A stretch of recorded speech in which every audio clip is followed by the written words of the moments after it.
आए, हस्तकला को दिखाए।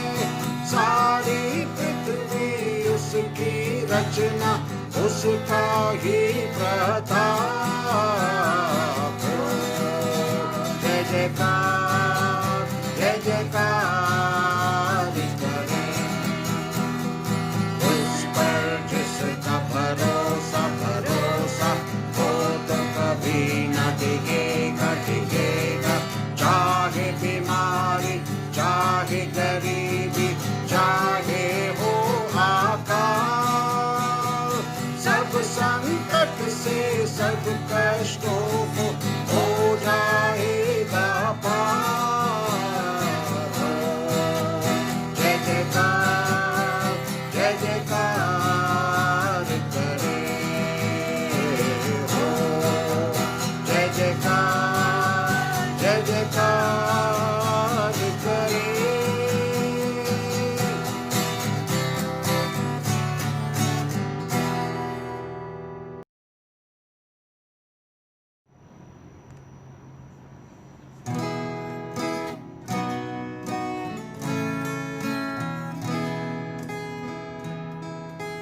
Love divine, more love's excelling, joy of Him to what come down.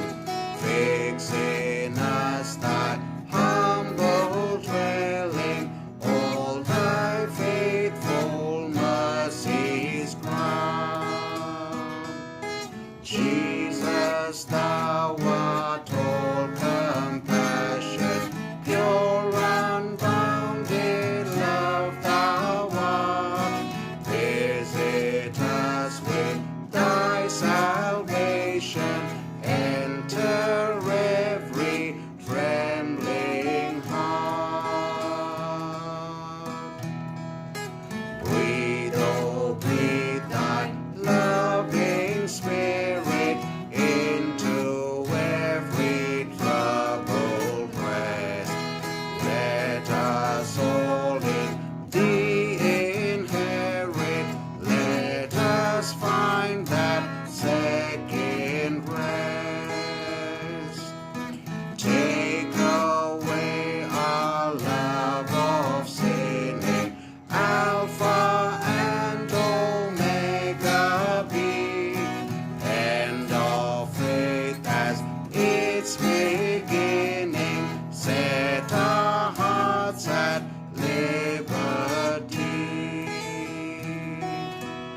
Come Almighty to deliver, let us all thy grace receive.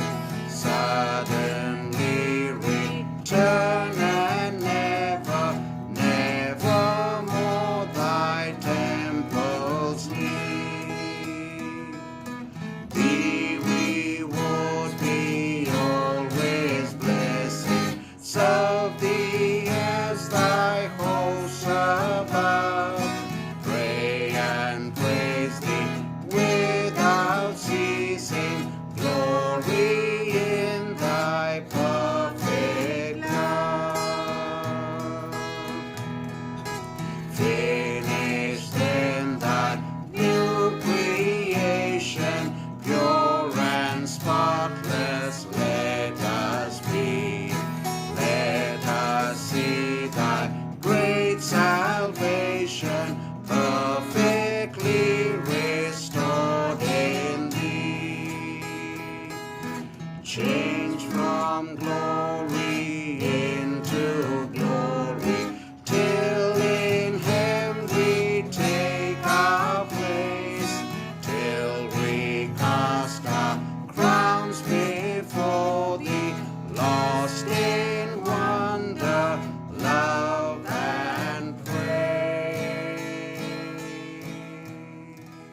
खुदावंद यीशु मसीह की इंजील सुनो।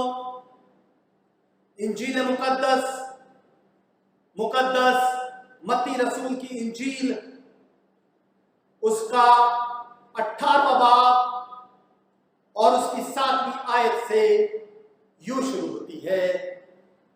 Hear the gospel of our Lord Jesus Christ The Gospel according to Matthew, chapter 18, verses 7 following.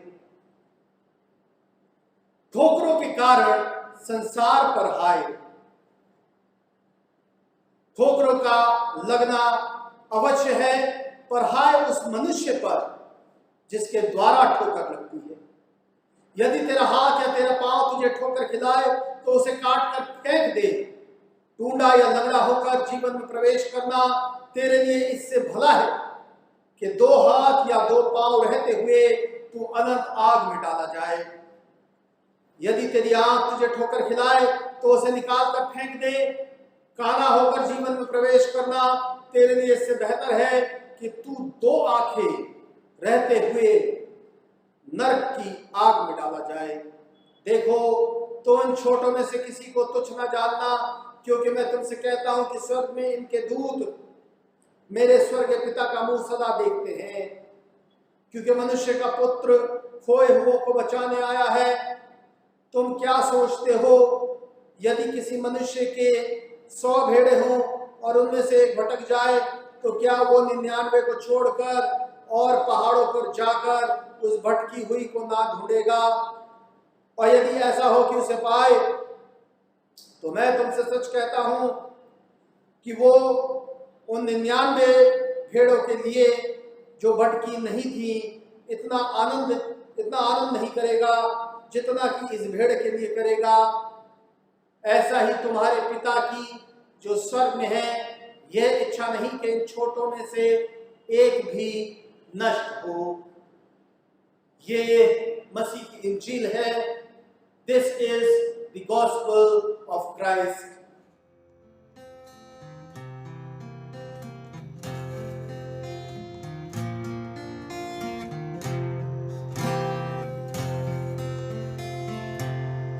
प्रभु परमेश्वर तू कितना भला है, तेरी भलाई सदा की है। मेरा दिल तुझे धन्यवाद देता,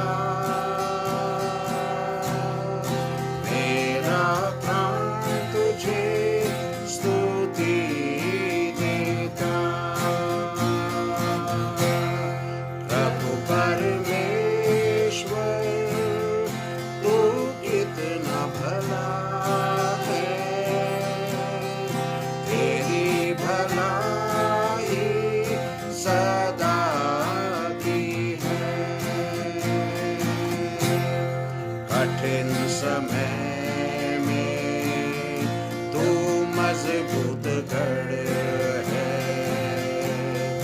अंधेरी राह में तू उजियाला है।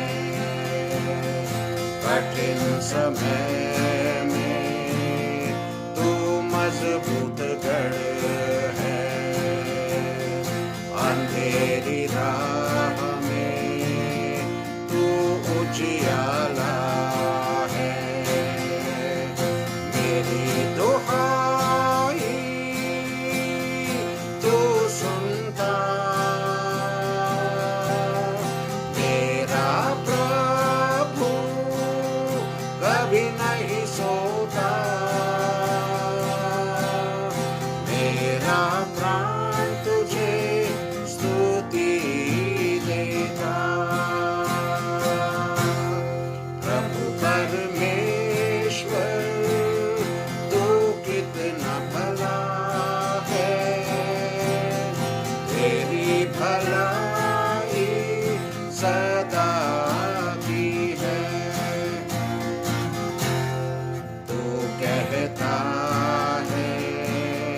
नहीं छोड़ूंगा,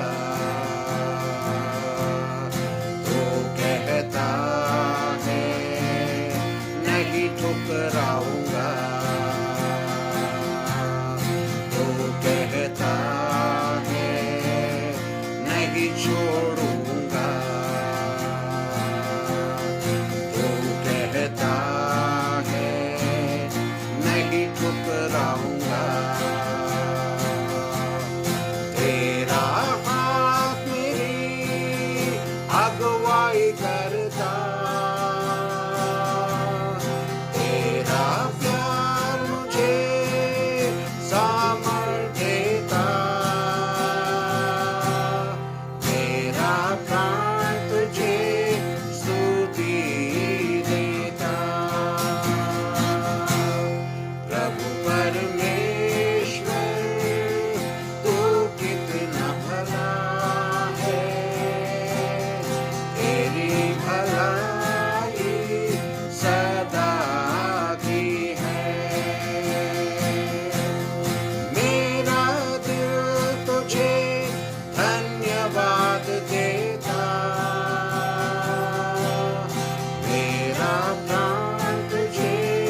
till I am wholly thine, until this earthly part of me glows with thy fire divine. Breathe on me, breath of God, so shall I never die, but live with thee thy perfect life of thine eternity.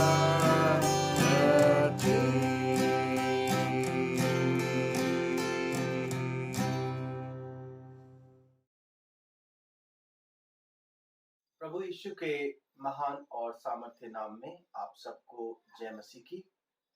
हम धन्यवाद देते हैं कि परमेश्वर ने हमें एक बार फिर से ये समय दिया कि हम परमेश्वर के वचन को सुने और परमेश्वर के वचन के अनुसार हम अपने जीवन को बिताएं।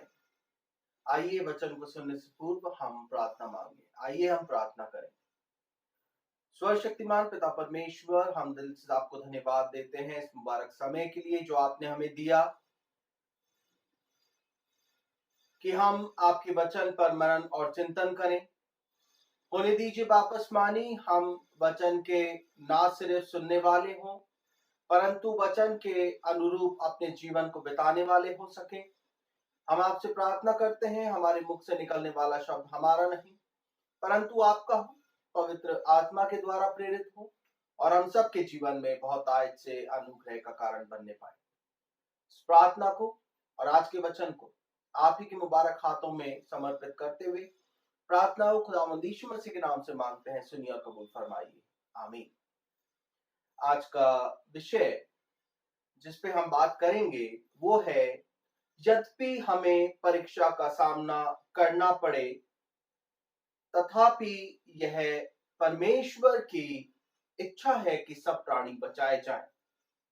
Though we have to face temptation, it is the will of God that all should be saved. और जब हम परीक्षा की बात करते हैं या प्रलोभन की बात करते हैं, टेम्पटेशन की बात करते हैं, तो इसका अर्थ क्या है बाइबल के अनुसार? बाइबल हमें बताती है कि ये एक परीक्षण है, ये एक ट्रायल है जिसमें मनुष्य को परमेश्वर के प्रति विश्वास योग्य या अविश्वास योग्य होने का एक स्वतंत्र विकल्प दिया गया है। ये मनुष्य की इच्छा है कि वो किस हिसाब से अपने जीवन को बिताना चाहता है। क्या वो एक विश्वासी के रूप में अपने जीवन को बिताना चाहता है या वो एक अविश्वासी बन के अपने जीवन को बिताना चाहता है। ये एक फ्री विल परमेश्वर ने मनुष्य को दी है। और जब हमारे जीवन में प्रलोभन आता है, टेम्पटेशन आती है, तो हम देखते हैं कि ये सिर्फ हमारे अकेले के जीवन में नहीं आती है परंतु प्रभु यीशु की भी परीक्षा हुई और उस समय शैतान ने उन्हें प्रलोभन दिया। शैतान ने अपने अधिकार और अपने विशेष अधिकारों का दुरुपयोग करके यीशु मसीह को अपने पिता की जो योजना थी उससे विचलित करने का पूरा प्रयास किया और प्रभु यीशु क्रिस्त को प्रोत्साहित किया। परंतु प्रभु यीशु क्रिस्त ने अपना पूर्ण भरोसा अपने परमेश्वर पर रख के और पवित्र शास्त्र का इस्तेमाल करते हुए हर एक उत्तर का, हर एक प्रलोभन का विरोध किया और उसका जवाब दिया। आज हम सबके जीवन में भी अनेक प्रकार के टेम्पटेशंस हैं। कभी कभी हम इन टेम्पटेशंस में फंस जाते हैं क्योंकि हम खुद पर काबू नहीं रख पाते हैं या फिर हम परमेश्वर से दूर हैं। हम परमेश्वर के वचन को नहीं जानते, हम परमेश्वर की बात को नहीं मानते, नहीं समझते। जैसे अगर कोई हमें कहे कि ये एक से अपना हाथ दिखा दीजिए और ये आपको बता देगा कि आपके जीवन में क्या परेशानी है या आपके जीवन में किस प्रकार से हल निकल सकता है, तो हम विवश हो जाते हैं और हम अपने आप को कंट्रोल में नहीं रख पाते हैं और हम उस एस्ट्रोलॉजर, उस ज्योतिषी के पास चले जाते हैं कि वो हमारे हस्तरेखा देखकर हमें बताए कि हमारा भविष्य क्या है। और तब जब हम ये कार्य करते हैं तो हम गलत काम कर रहे हैं।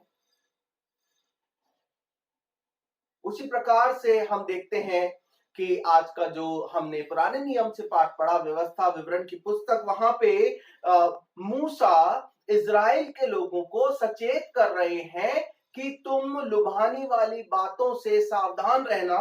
और यहां लिखा है कि यदि तेरे बीच कोई भविष्यद्वक्ता या स्वप्न देखने वाला प्रकट होकर तुझे कोई चिन्ह या चमत्कार दिखाए और जिस चिन्ह या चमत्कार को प्रमाण ठहराकर वह तुझसे कहे, आओ हम पराये देवताओं के अनुयायी होकर जिससे तुम अब तक अनजान रहे उनकी पूजा करें। यहाँ पे हमको समझने वाली बात यह है कि जिसके पास ताकत है, जो कुछ आश्चर्य के काम दिखाता है, लोग उसके पीछे चलना शुरू कर देते हैं।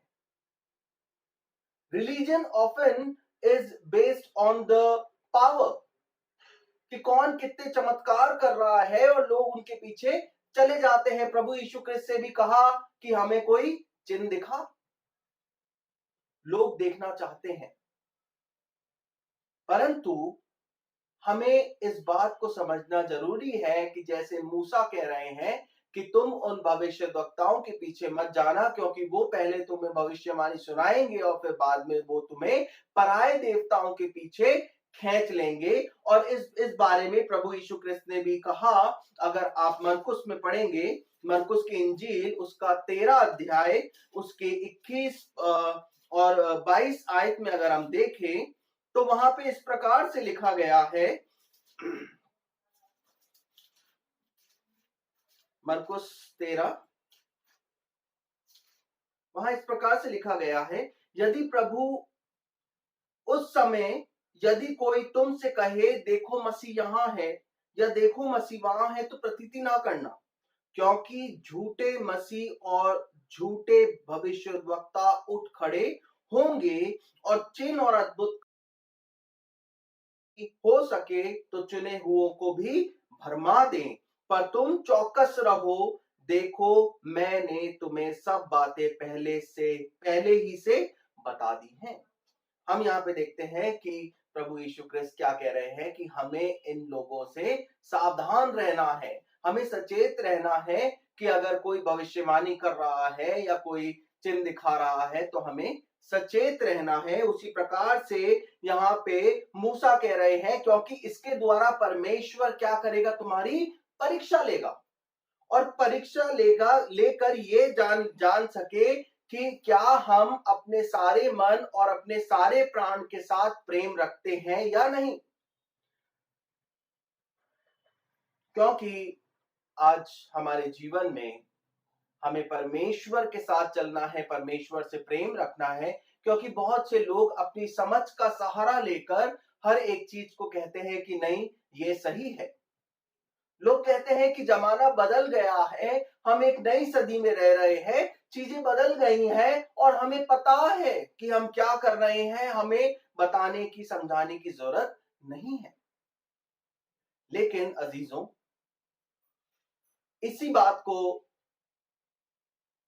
प्रेरित पौलुस कुरिन्थियों के पहले कुरिन्थियों और उसके 8 अध्याय में समझा रहे हैं और कह रहे हैं कि ज्ञान घमंड उत्पन्न करता है, परंतु प्रेम से उन्नति होती है। और यदि कोई समझे कि मैं कुछ जानता हूं तो जैसा जानना चाहिए वैसा अब तक नहीं जानता है, क्योंकि आप परमेश्वर इंजील का अंश ये नहीं कि आप परमेश्वर का ज्ञान प्राप्त कर सके, लेकिन इंजील ये है कि परमेश्वर, आपने इंजील को पढ़ी, आप परमेश्वर के नजदीक आ गए और अब आपका परमेश्वर आपको कितना जानता है, how much your god knows you, और आप अपने परमेश्वर के कितने नजदीक आ गए हैं। क्योंकि उस समय के लोग भी मंदिर में जाके जो मूर्तियों के सामने भोजन चढ़ाया जाता था, कुरंत के कुछ लोग जो अपने आप को ज्ञानी समझते थे उस भोजन में शरीक होते थे और वो भोजन करते थे, और उनको देखकर जो साधारण लोग थे, जिनको संत पौलुस यहाँ पे कह रहे हैं निर्बल, उनको कह रहे हैं कि वो उनका विवेक निर्बल होने के कारण अशुद्ध हो जाते,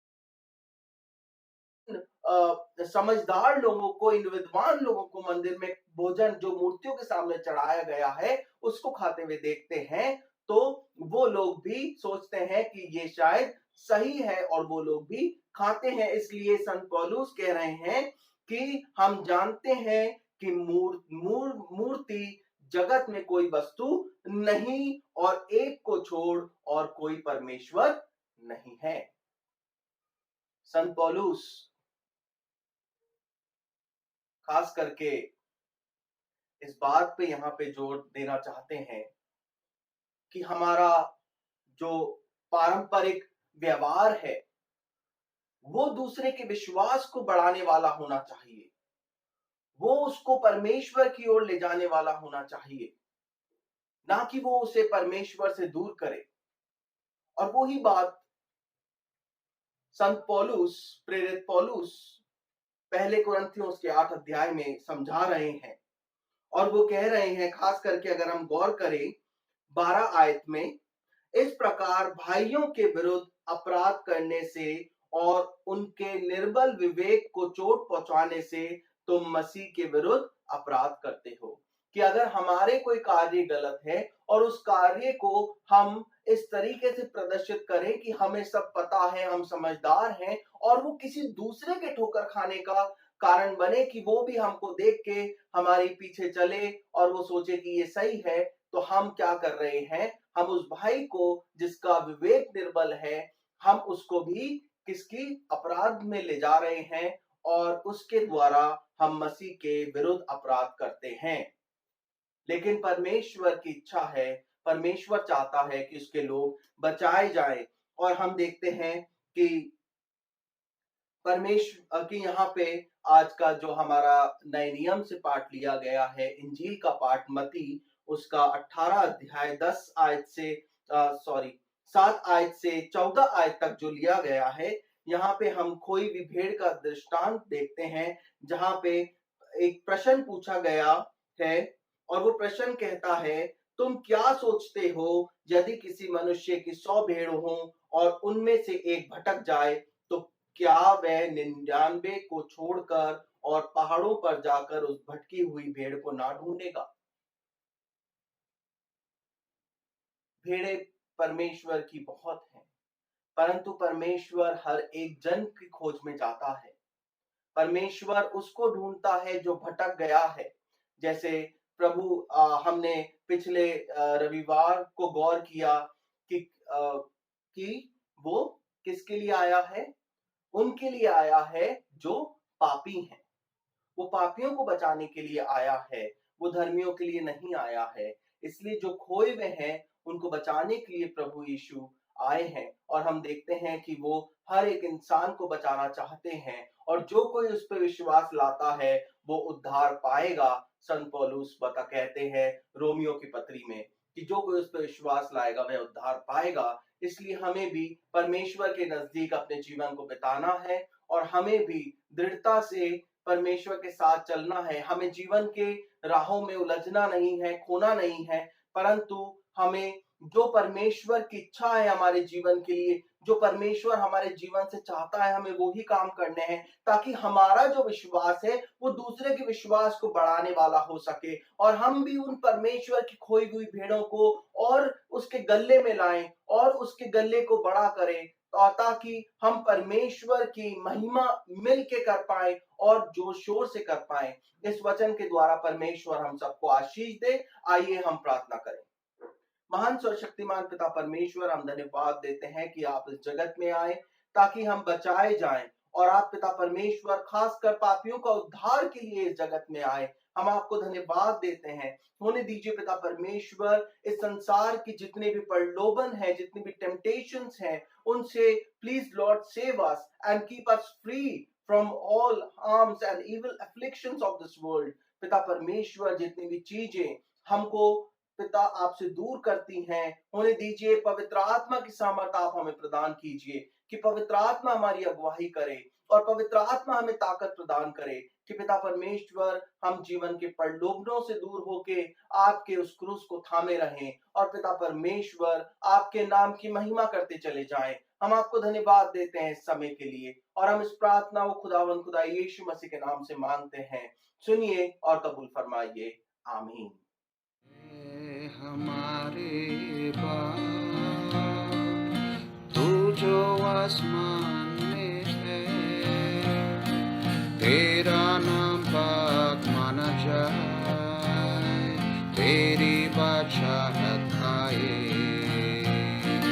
है हमारे बाप जैसे तेरी मर्जी आसमान में पूरी होती, ऐसे ही तेरी मर्जी जगत में पूरी हो जाए।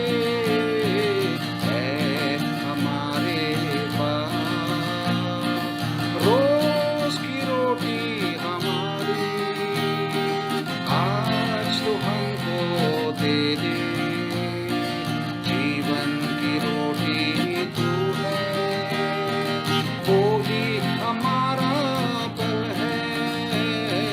वह हमारे बाप जिस तरह हम अपने अपराधी को माफ करते, उसी तरह तो हमारे अपराधों को माफ कर दे।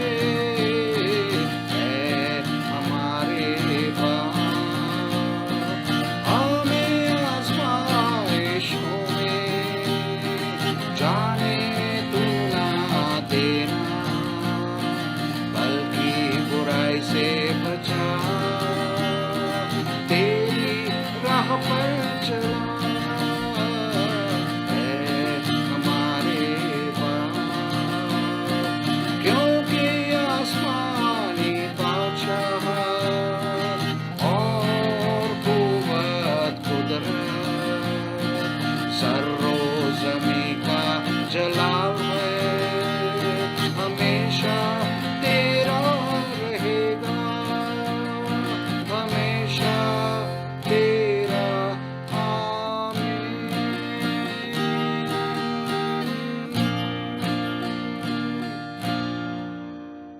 आइए हम दुआ करें। आए कादिर मुतलक खुदा, जमीन और आसमान के खालिक और मालिक, ये इनायत करें कि आपका पाक रूह आपकी कलीसिया में इस कदर काम करे कि हम अपनी जिंदगी को टटोलें और हम अपने अल्फाजों पर ध्यान दें कि खुदाबंद हमारे शब्द दूसरों को ठेस पहुंचाने के लिए नहीं, बल्कि आपकी बादशाहत को बढ़ाने वाले हो सकें। ये इनायत करें अपने बेटे हमारे दरमियानी और फिदिया देने वाले खुदावंद यीशु मसीह के वसीले से। आमीन। The peace of God which passes all understanding, keep your hearts and minds in the knowledge and love of God and of His Son Jesus Christ our Lord, and the blessing of God Almighty, the Father, the Son, and the Holy Spirit be among you and remain with you always. Amen.